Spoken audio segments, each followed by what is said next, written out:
আরব আমিরাতের ইনিংসের ১৩তম ওভারের ঘটনা। বোলার ছিলেন শিভম দুবে।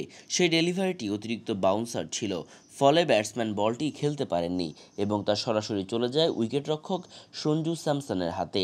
এরপরই ঘটে এক অপ্রত্যাশিত ঘটনা।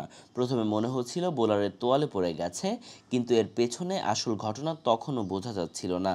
পরে দেখা যায় ভারত আউটের আবেদন করছে।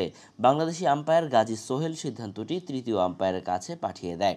এরপর টিভি রিপ্লেতে দেখা যায় ব্যাটসম্যান ক্রিজ থেকে বাইরে দাঁড়িয়েছিলেন এবং বল এসে স্ট্যাম্পে আঘাত করে, যে কারণে এই যাত্রায় আউট ছিলেন আরব আমিরাতের ব্যাটসম্যান সিদ্দিক, কারণ তিনি ক্রিজ থেকে বেরিয়ে বাহিরে দাঁড়িয়েছিলেন।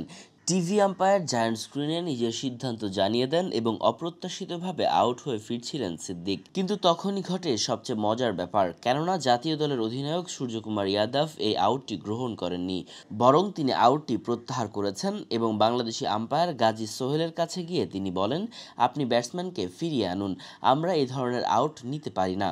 পরে বাংলাদেশি আম্পায়ার গাজী সোহেল সেই ব্যাটসম্যানকে আবারও ব্যাটিং করার জন্য আমন্ত্রণ জানান।